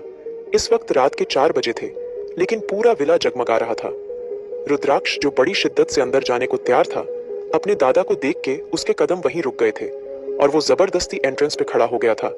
हया बहुत धीरे धीरे चलती आ रही थी, लेकिन अचानक उसके मुंह से एक आह निकली थी। हया ने जैसे ही नीचे देखा, उसके पैर पे कांटा चुभ चुका था। उसकी एक आह से मन्नत, अरीना, फलक दोनों भाग के उसके पास आ गई थी। फलक जल्दी से बोली, भाभी क्या हुआ है आपको? मन्नत जी गुस्से से सर्वेंट्स पे दहाड़ी थी, क्योंकि उनकी एक गलती की वजह से उनकी बहू के पैर में चोट लग गई थी। हया ये तो समझ गई थी, ये परिवार वाले उसको किसी बच्चे की तरह संभाल के रखेंगे, क्योंकि अपने घर पे तो उसको इससे ज्यादा चोट लगती थी, लेकिन कोई पूछने वाला भी नहीं होता था। हया धीरे से बोली, कोई बात नहीं, मैं ठीक हूं, थोड़ी सी चोट लगी है। रुद्राक्ष गुस्से से हया को घूरते हुए बोला, पहले ड्रामे करो, फिर कहो थोड़ी सी चोट लगी है। वहीं वीना धीरे से बोली, बेटा जी, चोट की बात का तो पता नहीं, लेकिन अपशकुन तो हो गया ना। ये रस्म इसलिए होती है ताकि आने वाली जिंदगी भी महके और फूलों से भरी रहे। लेकिन तुमने तो आते हो अपने हिस्से में कांटे चुन लिए। वीना की बात पे पुष्कर जी गुस्से से बोले, वीना बहू अगर अच्छा नहीं बोल सकती, शांत रहो। पुष्कर जी के गुस्से पे वीना ने सर झुका लिया था। तभी मन्नत और अरीना दोनों हया को एंट्रेंस पे ले आई थी। मन्नत ने आरती की थाल लेके दोनों की आरती उतारी और फिर सारी रस्मों के बाद हया अंदर आ गई थी। मन्नत उसके सर को चूमते हुए बोली, तुम्हारी जिंदगी हमेशा फूलों की तरह महके और तुम्हारा इस घर में आना हमारे लिए भी खुशियां लेके आए। वेलकम टू शेखावत फैमिली छोटी बहू। मन्नत जी की बात पे हया ने सर उठाया तो सब उसको देख पुष्कर शेखावत भी चले गए थे। रुद्राक्ष जो अब तक शांत था, गुस्से से अपने सर से पगड़ी उतारते हुए बोला, हो गया तमाशा, बना लिया मेरा तमाशा, ले आए इसको यहाँ। अब और कुछ दुनिया की कोई रस्म कुछ भी नहीं बताइए, बचा हो तो। एक खिलौने की तरह मेरा यूज कर लिया ना आपने, अब मुझे जाने दीजिए। रुद्राक्ष ने गुस्से से हया को घुरा और उल्टे पैरों बाहर निकल गया। मन्नत जी की आंखों में आंसू आ गए थे। उन्हें अपनी नई बहू से काफी शर्मिंदगी महसूस हो रही थी। अरीना धीरे से बोली, माँ आप प्लीज सोने जाइए, मैं हया को उसके कमरे में छोड़ आती हूँ। हया जो पागलों की तरह सबकी बातें सुन रही थी, वो हैरान थी। ये था क्या ये उसका पति था जिससे उसकी शादी हुई थी? हया खुद से ही बोली। तभी अरीना उसको ले जाते हुए बोली, चलो हया मैं तुम्हें तुम्हारा कमरा दिखा देती हूँ। हया किसी टॉय की तरह अरीना के साथ चली गई थी। उसका कमरा 3rd फ्लोर पे था, जहाँ लिफ्ट भी थी और सीढ़ियां भी। जैसे ही अरीना ने दरवाजा खोला, हया की आंखें खुली की खुली रह गई थी, क्योंकि सच में ये तो मिनी विला था। कितना खूबसूरत कमरा था यह। और तो और वहां हया की पसंद की बालकनी, स्विमिंग पूल और काफी सारी चीजें थी। बालकनी में सिर्फ ग्रीनरी थी जो हया को अट्रैक्ट करती थी। वो कुछ पल को सब भूल चुकी थी, लेकिन अरीना की आवाज से होश में लौटी। अरीना हया को देखते हुए बोली, वो होत ऐसे राज हैं जो तुम ना जानो तो बेहतर होगा। रुद्राक्ष पे भी इस शादी को लेकर जबरदस्ती हुई है। उसको समझने का मौका देना है। तुम दोनों को थोड़ा वक्त लगेगा, लेकिन मुझे उम्मीद है तुम दोनों अपना रिश्ता संभाल लोगे। तुम्हारे कपड़े सामने रखे हैं, कबर्ड में हर जरूरत का सामान मौजूद है। तुम भी वहां से कुछ भी ले लेना और कुछ देर आराम कर लो, थक गई होगी। इतना कह के अरीना चली गई थी। हया पहले तो ऐसी ही खड़ी रही, फिर जोर जोर से हंसते हुए बोली, वाह हया रुद्राक्ष शेखावत, वाह अमीर बहू, अमीर खानदान की बहू सोने के पिंजरे में कैद, वाह। हंसते हंसते हया की आंखों से आंसू आ गए थे। और कुछ देर अपना दिल हल्का करने के बाद उसने कबर्ड से एक नाइट सूट निकाला और वॉशरूम में घुस गई। हया कुछ देर बाद बाहर आई तो उसके रूम में खाने की ट्रॉली रखी थी। उसने बिना कुछ बोले खाना खाना शुरू कर दिया था, क्योंकि भूख तो उसको बहुत लगी थी। कुछ देर बाद हया लाइट ऑन ऑफ करके लेट गई थी। आज उसकी फर्स्ट नाइट थी। सुहाग रात, पूरा कमरे लाइटों और व्हाइट रेड फूलों से सजा हुआ था, लेकिन वो अकेली ही इतने बड़े बेड पे लेटी हुई थी। उसका पति गायब था। कुछ देर करवट बदलने के बाद हया को एहसास हुआ जैसे कोई उसको घूर रहा था, और उसने जल्दी से अपनी आंखें खोली। आखिर कौन आया है हया के कमरे में? हया ने जैसे ही करवट बदल के देखा, उसको एहसास हुआ जैसे कोई उसकी बालकनी से नीचे कूदा था। हया डर के उठ के बैठ गई थी। इतनी बड़े घर में कोई कैसे आ सकता है? हया भाग के बालकनी के पास गई थी, लेकिन कहीं से कहीं तक कोई नहीं था। हया ने गहरी सांस ली और फिर से बिस्तर पे लेट गई। मुंबई बार रुद्राक्ष ने अब तक ना जाने कितनी बोतल खाली कर दी थी। वहीं सोफिया रुद्राक्ष के चेहरे पे उंगलियां फिराते हुए बोली, रुद्राक्ष बेबी, आज तो तुमने कमाल ही कर दिया। पहले ही दिन उस गंवार को एहसास करा दिया है। वो तुम्हारे लिए एग्जिस्ट भी नहीं करती। बेचारी अकेली सुहागरात की सेज पे लेटी होगी, है ना? सोफिया की बात पे रुद्राक्ष उसके मुंह को पकड़ते हुए गुस्से से बोला, मैंने तुम्हें अपनी पर्सनल लाइफ में इंटरफेयर करने को नहीं कहा है, और तुम यहां मेरा मूड फ्रेश करने आई थी। तो अब? सोफिया मुस्कुराते हुए बोली, बेबी मैं बस ये बताना चाहती हूँ, वो लड़की तुम्हें डिजर्व नहीं करती। मोस्ट हैंडसम बैचलर किसी गंवार से शादी कर लेगा? खैर, इतना कह के सोफिया रुद्राक्ष की गर्दन को स्मेल करने लगी थी। तभी रुद्राक्ष उसको खुद से दूर करते हुए बोला, मैंने कितनी बार कहा है मेरे करीब मत आया करो, सुनाई नहीं देता? रुद्राक्ष की बात पे सोफिया अपना सर झुका के बोली, रियली रुद्राक्ष, तुम मुझे भी उस लड़की की तरफ ट्रीट कर रहे हो? मैं तुम्हारी गर्लफ्रेंड हूं और तुम मुझे ऐसा दिखाते हो जैसे पता नहीं मैं कौन हूं। तुम समझते नहीं हो यार। सोफिया की बात पर रुद्राक्ष धीरे से बोला, आई एम सॉरी सोफिया, लेकिन आज मेरा दिमाग काफी खराब है। बेहतर होगा तुम मुझसे दूर रहो। जिसके ऊपर ये गुस्सा है मैं उस पे ही निकालूंगा, तुम पे नहीं। इतना कह के रुद्राक्ष लड़खड़ाते कदमों से चला गया था। सोफिया अपने नकली आंसू साफ करते हुए बोली, बस अब कैसे भी उस लड़की से तुम्हारी डाइवोर्स हो जाए मेरी जान। उसके बाद में तुम और सिर्फ हमारा घर, हम दोनों इस दुनिया के क्वीन और किंग।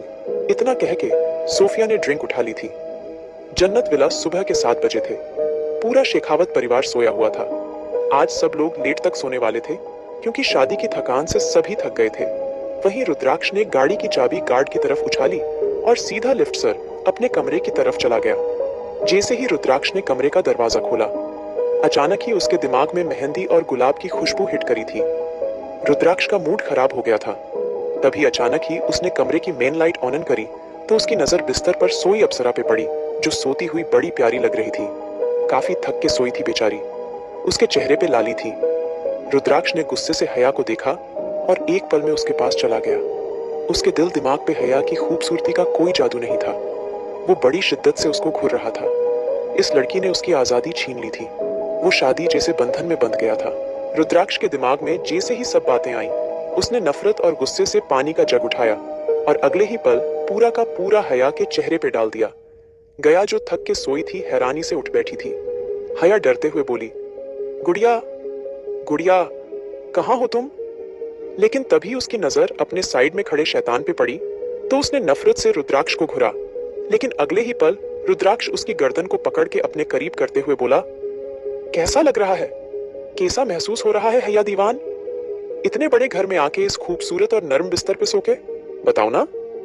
लेकिन तभी हैया ने नफरत से रुद्राक्ष का हाथ झटका और उसको खुद से दूर धक्का देते हुए बोली, पहले तो ये जुबान नीची रख के बात करो। तुम्हारी नौकर नहीं हूं। कोई ये तानाशाही झाड़ रहे हो या बेचारी समझने की भूल कर रहे हो? मैं मरी नहीं जा रही थी तुमसे शादी करने के लिए। तुम्हारे घर वाले आए थे मुझे लेने, समझे तुम?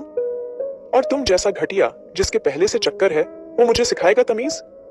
रुद्राक्ष को बिल्कुल अंदाजा नहीं था, मासूम सी दिखने वाली हैया कि इतनी भी जुबान चल सकती है। तभी हैया रुद्राक्ष को घूरते हुए बोला, क्या हुआ, जुबान को ताला लग गया? हैया की बात पे रुद्राक्ष हंसते हुए बोला, अब मुझे तुम जैसी गंवार लड़की बताएगी मुझे कितने अफेयर रखने चाहिए कितने नहीं। अगर शादी नहीं करनी थी मना कर सकती थी ना। तुम्हारे डेड ने 2 करोड़ में बेचा है। तुम्हें जब खुद इतना अच्छा रिश्ता मिले कौन मना करेगा, है ना? इतना कह के रुद्राक्ष हैया की आंखों में देखते हुए बोला, तुम ऐसी पहली लड़की हो जिससे मेरी नफरत हर पल के साथ बढ़ रही है। और रही बात इस शादी की, तो अगले 1 महीने में तुम्हें तलाक देके यहां से दफा कर दूंगा। मुझे कोई इंटरेस्ट नहीं है तुम में। और रही बात, मेरी तो मेरी एक गर्लफ्रेंड है जिसके साथ मैं सोता हूं। रुद्राक्ष ने यह बात साफ झूठ बोली थी, क्योंकि वो अब तक सोफिया के साथ फिजिकल नहीं हुआ था, लेकिन हैया को हर्ट करने को उसने ये बोल दिया था। वहीं हैया मुस्कुराते हुए बोली, और रुद्राक्ष गुस्से से बोला, मेरी जिंदगी में दखल देने की कोशिश भी मत करना। जब तक यहाँ हो एक कोने में पड़ी रहो।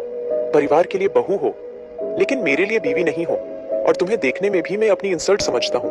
और तुम्हारी हिम्मत भी कैसे हुई मेरे बिस्तर पे सोने की? चुपचाप काउच पे जाके सो जाओ और मेरे करीब आने की कोशिश भी मत करना। यहाँ की बहू बनके सारे ऐशो आराम मिलेंगे तुम्हें, जिस पैसे के लिए तुमने शादी की है, लेकिन मेरा प्यार कभी नहीं मिलेगा। इतना कह के रुद्राक्ष ने उसका बिस्तर काउच पे फेंक दिया था और खुद बेड पे गिर गया था, क्योंकि वो भी काफी थक गया था। हैया हंसते हुए बोली, मैं जानती थी अमीर लोग ऐसे ही होते हैं। तुम्हारे घटियापन को पहले से समझती थी और इसके लिए तैयार भी थी। इतना कह के हैया बिस्तर पे लेट गई थी। सुबह दोपहर हो गई थी। पूरा शेखावत परिवार जाग चुका था। मन्नत जी खाने की तैयारियां कर रही थी। वीना भी उनके साथ थी। फलक और अरीना दोनों ही कॉफी एंजॉय कर रही थी, जब उनकी नजर सामने से आती हैया पे पड़ी, जिसके चेहरे पे खूबसूरती अलग से खिल रही थी। सच में ऊपर वाले ने काफी खूबसूरती से उसको बनाया था। फलक अभी अपनी भाभी की तारीफों में खोई थी, जब मासूम हैया सबके पास आ गई थी। सब जानते थे रुद्राक्ष कैसा था, और जिससे उसके दिल में नफरत बैठ जाए, फिर दुनिया की कोई ताकत उस नफरत को नहीं भर सकती थी। इसलिए किसी ने भी उससे कुछ नहीं पूछा था। सब शांत थे। वहीं हैया के बैठते ही अरीना धीरे से बोली, क्या हुआ है? हैया तबीयत सही है? आंखें लाल हो रही हैं। अरीना की बात पे हैया धीरे से बोली, भाभी मैं ठीक हूँ, बस देर से सोने की आदत नहीं, तो आज सर भारी हो रहा है। फलक जल्दी से बोली, अभी आपका सर दर्द ठीक हो जाएगा। आपने काकी के हाथ की कॉफी नहीं पी है ना? हैया मुस्कुराकर बोली, अच्छा।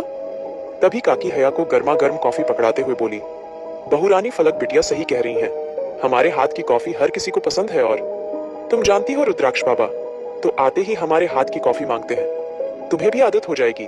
काकी की बात पे हैया ने शर्माते हुए कॉफी थाम ली थी और पहला सिप लेके उसके जिस्म को अंदर तक सुकून मिला था। सच में काफी टेस्टी और स्ट्रॉन्ग कॉफी थी।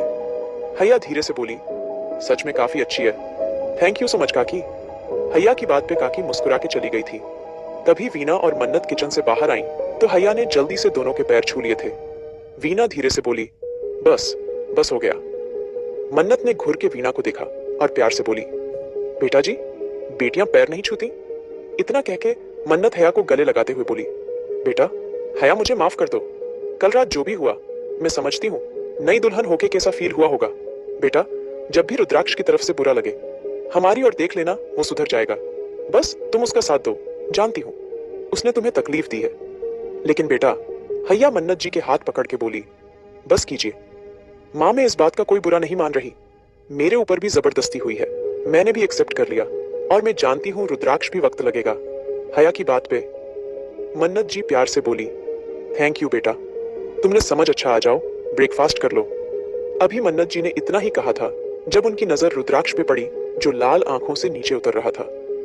आखिर क्या करेगा अब रुद्राक्ष? क्या सच में रुद्राक्ष दे देगा तलाक हैया को?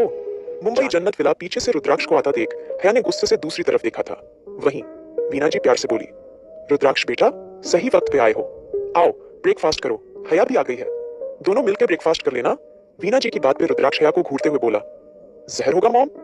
एक काम करिए, वो दे दीजिए, क्योंकि इस लड़की के साथ तो मैं वहीं खा सकता हूँ, और मैं खाऊं भी क्यों? इसको ही खिला देता हूँ। रुद्राक्ष की बात पे हया धीरे से बोली, बिल्कुल मॉम, अगर है तो आप इनको दे दीजिए, लगता है ये ज्यादा ही प्यासे हैं। हया की बात पे जहां सब हैरान हुए थे, वहीं रुद्राक्ष बड़े गुस्से से उसकी तरफ बढ़ा था, लेकिन तभी पुष्कर जी आते हुए बोले, क्या हो रहा है यहाँ? हया ने जल्दी से जाके उनके पैर छू लिए थे। पुष्कर जी धीरे से बोले, बेटियां पैर नहीं छूती, और अब तक ब्रेकफास्ट क्यों नहीं हुआ?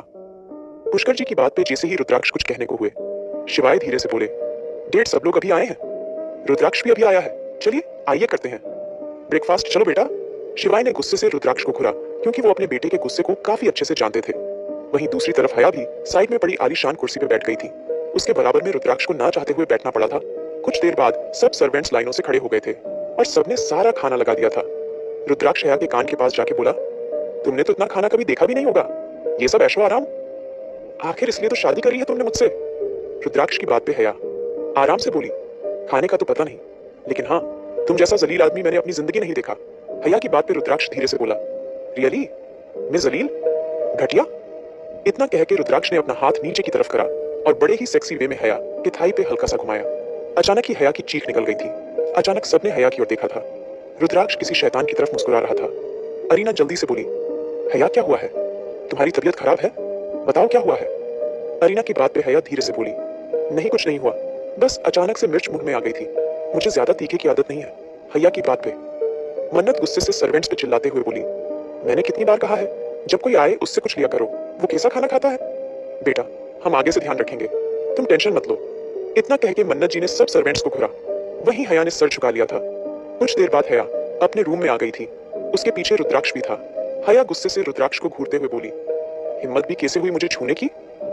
हया की बात पे रुद्राक्ष आराम से बोला, मेरे पास राइट्स हैं, और वैसे भी तुमने शादी अपने ऐशो आराम के लिए की है, अब मैं अपनी ऐश के लिए थोड़ा सा छू भी नहीं सकता?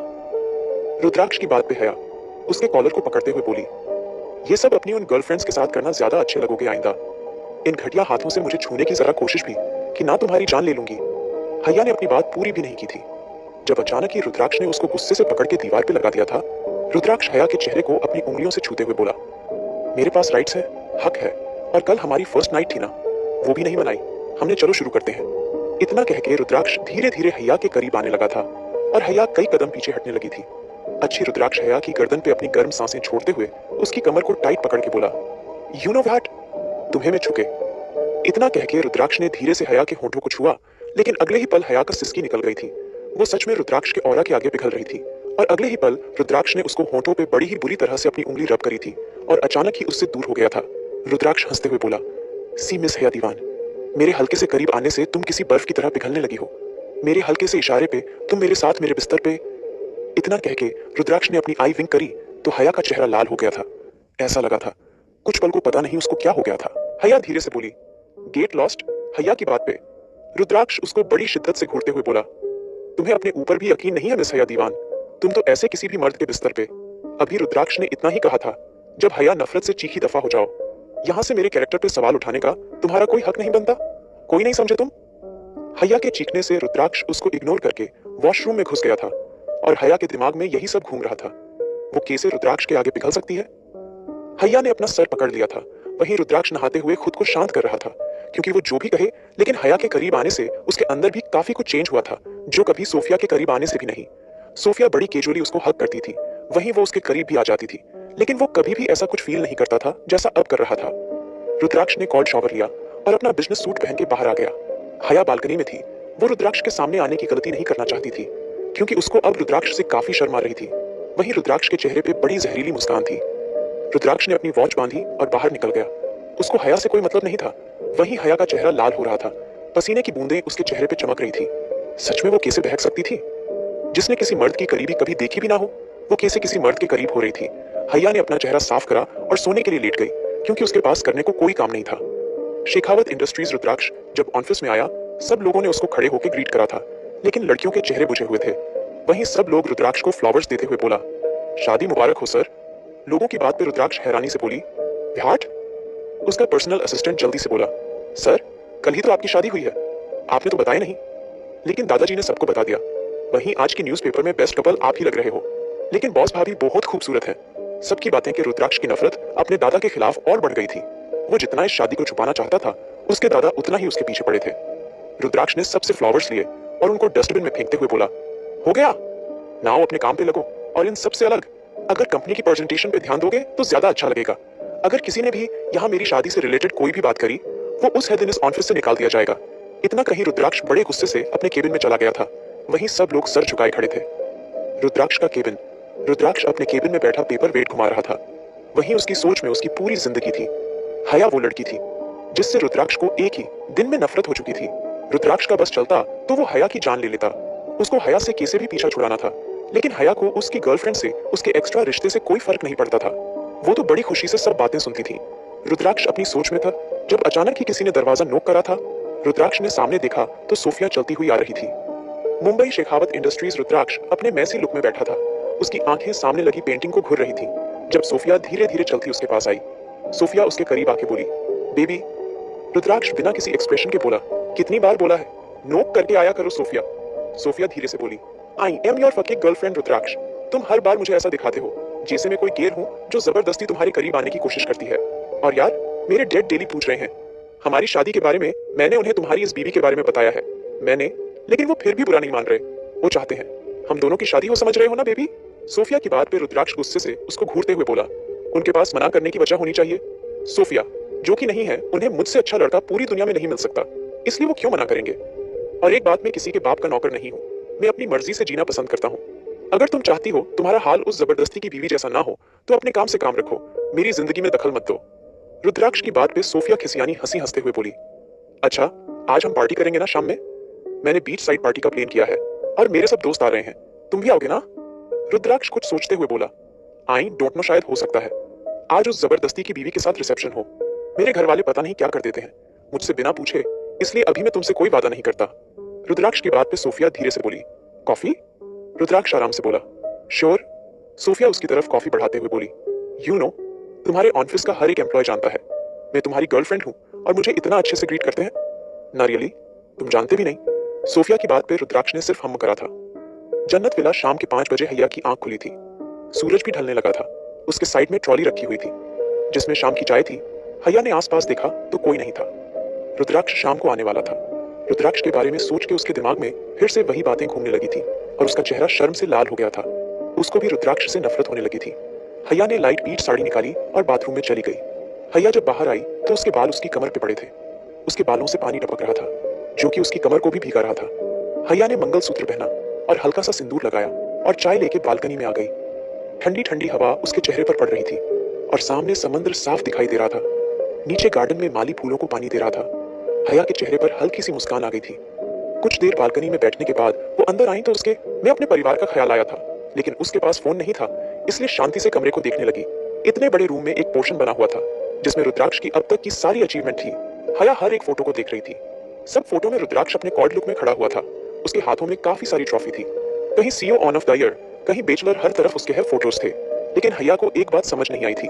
रुद्राक्ष के कुछ फोटोज ब्लैक सूट में थे और उसके आसपास खड़े आदमी भी ब्लैक सूट में थे। हया हैरानी से बोली, ये कौन से अवार्ड्स हैं जहां ट्रॉफी नहीं थी। सिर्फ अजीब से लोग थे। कुछ फोटोज रुद्राक्ष के लड़कियों के साथ भी थे जिनमें लड़कियां उससे चिपक चिपक के खड़ी थी। हया आराम से बोली, घटिया आदमी। इतना कहकर हया पीछे मुड़ी ही थी जब अचानक किसी के चौड़े सीने से टकरा गई। हया एकदम चिल्ला उठती, लेकिन रुद्राक्ष के कॉर्ड लुक ने उसको कुछ भी कहने से रोक दिया था। रुद्राक्ष बिना किसी एक्सप्रेशन के बोला, तुम्हारी हिम्मत भी कैसे हुई मेरे रूम की चीजों को छूने की। तुम्हारी औकात इनको देखने की भी नहीं है, समझ आया। रुद्राक्ष के चिल्लाने पे हया आराम से बोली, और तुम्हारी औकात नहीं मेरे करीब आने की। रुद्राक्ष हया से 2 कदम दूर होते हुए बोला, तुम्हारी हिम्मत कैसे हुई ये अपने गीले बाल लेके मेरे रूम में घूमने की। तुम्हें आए 2 दिन नहीं हुए और तुमने अभी से ही यहाँ सब बस बेकार कर दिया। रुद्राक्ष के बोलने पे हया आराम से बोली, तुम्हारा नहीं, अब ये मेरा भी कमरा है और मुझे मत सिखाओ मैं गीले बाल लेके घूमूंगी या सूखे।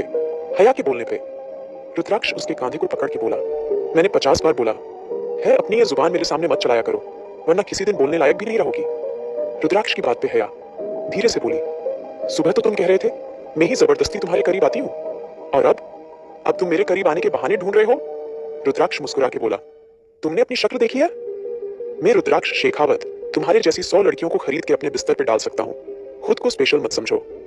रुद्राक्ष की बात पे हया हंसते हुए बोली, मिस्टर रुद्राक्ष शेखावत, अगर आपके अंदर जरा भी हिम्मत है तो अपनी 900 खरीदी हुई में से कम एक को मेरी पोजीशन पे लाके दिखा दो तो मैं मानूं। रुद्राक्ष शेखावत के अंदर जरा भी दम है। हया की बात पे रुद्राक्ष ने घूर के उसको देखा था, क्योंकि सच में अब उसके पास जवाब नहीं था। रुद्राक्ष हया से दूर होते हुए उसकी तरफ एक बॉक्स उछालते हुए बोला, शेखावत, परिवार की बहू बनने के सब एडवांटेज उठाओ मिस हया दीवान। हया ने उस बॉक्स को देखा तो उसमें फोन था और वो अच्छे से जानती थी इसकी कीमत उसकी हैसियत से कई ज्यादा है। रुद्राक्ष अपना कोट बेड पे फेंकते हुए बोला, ये तुम्हारे आज के दिन की कमाई है, समझे? आज के दिन सैलरी में तुम्हें ये फोन मिला है। हर दिन नए गिफ्ट लो और खुश रहो, क्योंकि 1 महीने बाद तुम्हें यहाँ से दफा कर दूंगा। हया दीवान, और वन मोर थिंग, आज की रात मैं अपनी गर्लफ्रेंड के साथ बिताऊंगा, इसलिए किसी के सामने ये घटिया जुबान खोलने की कोशिश भी मत करना।